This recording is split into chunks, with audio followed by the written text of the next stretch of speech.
Before we leave home, my wife is usually very interested in knowing what the weather's going to be for various reasons. And so we ask the question, what's the weather like outside? But today I'd like to ask you a question about your church, and the question is this: what is the weather like inside the church?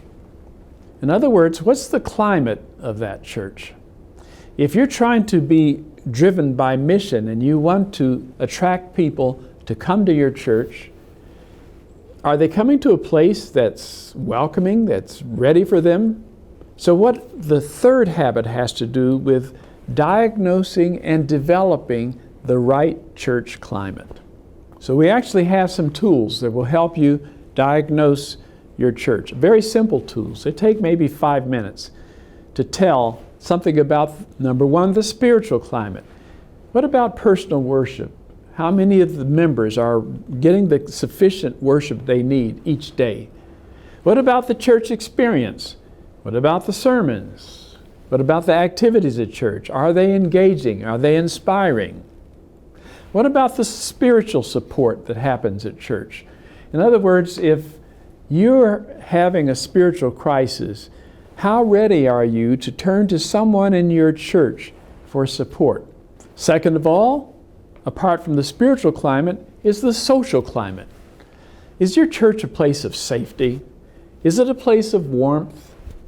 Do people in your church feel included? I just heard about someone yesterday, a new believer that went to a church, and her response was, I don't feel right here. Everyone has their group, but I have no group. And this person's ready to drop out. Is church a place where everybody feels like they're needed and wanted? Is it a place of fun? Does your church have fun together?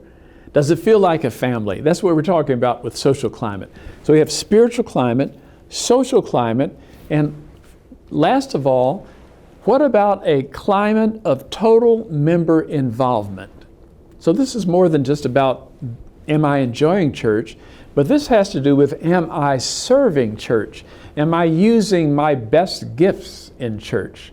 When a person uses their gifts, they feel fulfilled. When they don't use it, they feel empty.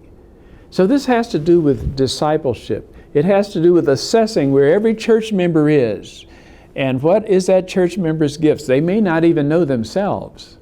And once they discover there's the sweet spot of their gifts and their talents, then they need to be placed in those areas where they can use those talents. They're assigned to the kinds of places in church where they excel and where they enjoy their ministry, not made to feel guilty because no one will take this office. And then they need to be nurtured and developed. And I like to use this word coaching.